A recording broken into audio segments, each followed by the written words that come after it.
Hello and welcome to They Might Be Racing. Today we're going to be starting on the next step of the restoration, which is removal of the soft interior components. The soft interior components would be things like the carpets, panels, seats, and such. Now, this project is a little bit interesting because the previous owner did some disassembly work. So, for example, if you take a look at the side of the car that Tiffany is sitting on, you'll notice there's no door. Basically, they started disassembling things, and so we've ended up with some partial disassembly in here that is going to kind of help us and in some cases not help us. So, for starters, the convertible top assembly has been disassembled from the car. We're going to have to pull that out of the way to get work on things. Various interior components have been removed, all the way down to removing the front quarter light out of the car. So, we've got some stuff that shouldn't have been done.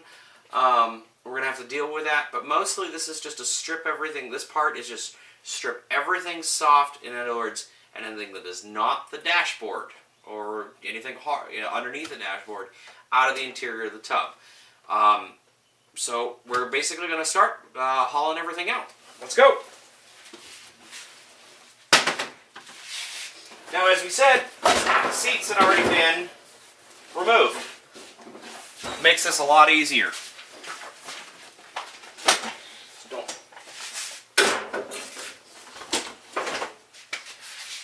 Now, the deal with the seats is there are two tracks that run front to back, and you can see what's left of one of the seat rails. It's been damaged over the years. It has duct tape on it, things like that. So we're going to have to fix a lot of this stuff. We may even have to get new seat rails. There's a bunch of rust on these. And we're going to finish just pulling out the loose bits. This is, or was, a whole bunch of the lock mechanisms for the car that were removed for purposes semi-unknown. Always find random washers and bolts. Now the next thing we're going to do is just lift the convertible top assembly off and just sort of set it on the boot. The convertible top restoration is a whole step unto itself. It is technically soft. We remove it at this stage, but there's a whole lot of work there. We also just removed this trim here. Now with most of the cars that we get, the carpet, a good yank and it comes out. So we start pulling that out, but we do have panels still in the car. And you just need to validate how they were held in place, either with screws, pushes. In this case, I believe everything on this car is held in with a screw. And most of these, especially on the older, if your panels are really rotten, there's no point in farting around with screwdrivers. Just rip them out. These panels are actually in fairly decent shape, so we're going to clean them up and see what we get with them. Because one of the things that can get very expensive on any restoration is the interior. Price, just out of curiosity, priced an interior for this car off one of the major suppliers of British car parts, and it was, I think we'd have to spend somewhere around $1,000, wasn't it? Yep. $1,000 to get a complete interior. So we get the back panel out. Now we got side panels here. And these have some pushes underneath, but the these panels are pretty well toasted. So I'm going to do this the hard way. Now, these are what you want to save if they're bad, or be careful pulling off if it's good. This is the panel clip. Slips into a hole in the back of the panel, then pushes into the interior sheet metal of the car. There are 3 on either side, and if you can't pull them directly out, I find giving them a good twist as you go will get them. These are one of those stupidly expensive little fiddly bits, so try to get them out without any damage. I have 2. Well, and since you have 2, and there's none on the back of the panel, then we're obviously missing some on that side. Which again, not a big surprise. These are the types of things that definitely go by the wayside over the years. And one thing that helps. So, the other thing is, with the screws for the panels, gather those up, put them somewhere safe, because a lot of those screws, depending on what sort of life your car has had, can be in good shape. Just as an example here, so these screws for the back panel actually look really good. However, the screws that go for the fits for the back of the convertible top don't look so hot. So we'll have to decide what to do with all that when we're done. And from there, it's a matter of basically rinse, lather, and repeat, tearing carpet up. And if you run into the case where an old carpet doesn't want to come up, especially in these older cars, there shouldn't be much holding it down. And what I find is, good option is wide blade chisel or a knife. Just kind of run it down below, and it'll knock it loose.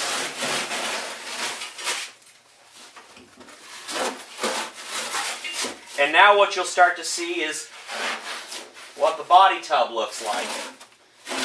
So far, so good. Now, there's another trim piece along here, right inside the door frame. You can see it better on Tiffany's side of the car. There's two, there's a snap here that's pop riveted in, and there's a chrome trim piece at the top that's pop riveted in. So you need to make sure you get a small drill bit, and your drill. And what you're going to do is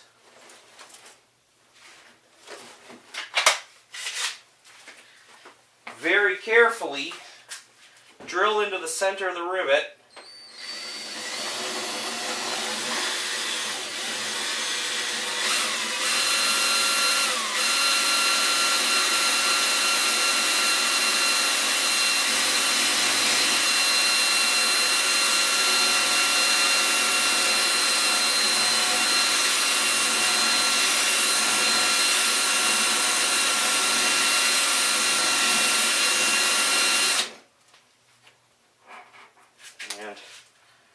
Sometimes you need to use a slightly larger bit, but it's easier to go in with a small bit first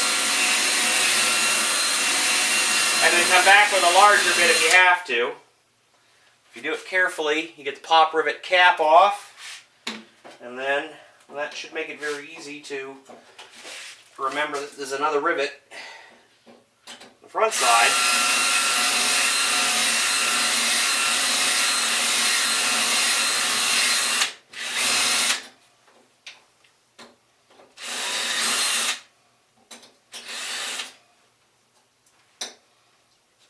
The other thing that's great for these rivets are the diamond tip bits for Dremels. But basically, once you get the two rivets out, this chrome piece comes off, and then you gotta get this one with the pin down here.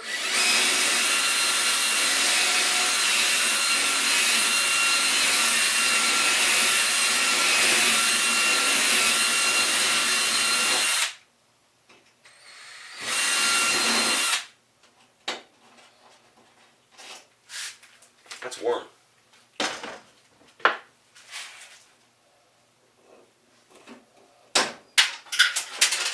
And then that's off, and you can tear out the vinyl that's here. There you go. Now, as you move forward, there should be carpet across the bottom of the car. In this particular case, we pulled out the front piece, where the back piece was gone. There should be carpet or a panel up here by the kickboards. Carpet across the firewall. And there are times where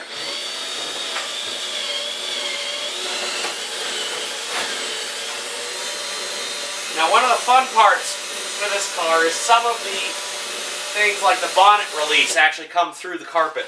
So you have to make sure to very carefully pull in those areas so that you're not tearing the bonnet release off or doing any damage to it.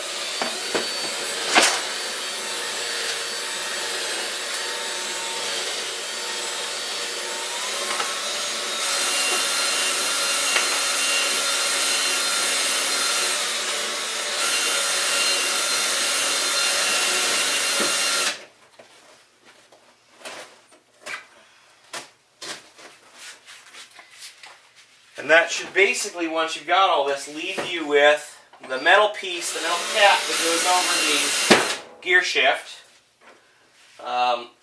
Depending on the condition that it's in, ours was completely demolished and removed. You've got this cap here. This grommet should be in here for the shifter. And then that's filled with horsehair on the interior.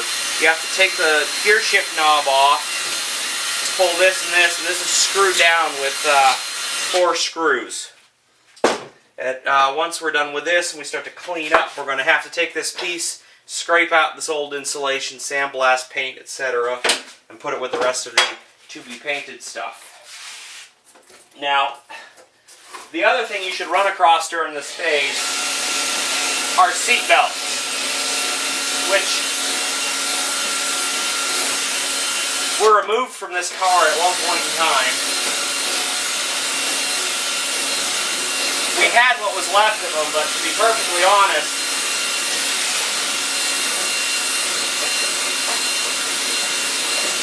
30-plus-year-old seatbelts are generally rough and dangerous. So the ones that we had were completely rotten, so we just threw them away. We'll have to get replacements.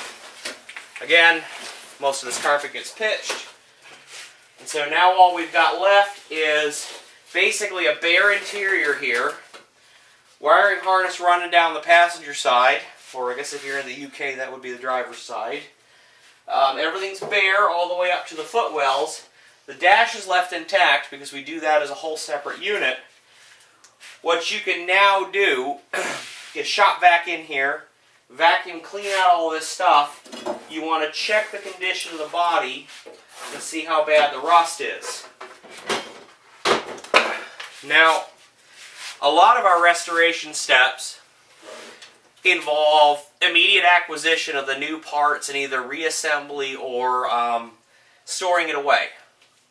The soft interior body, which consists really of the seats, the carpets, the door panels, which we didn't cover, but there's you remove the winder mechanism, you remove the screw in the lock, and the chrome pieces on the kind of front of that. Lift and pull it away from the body, it's got the snaps in it, and then remove the header rail at the top.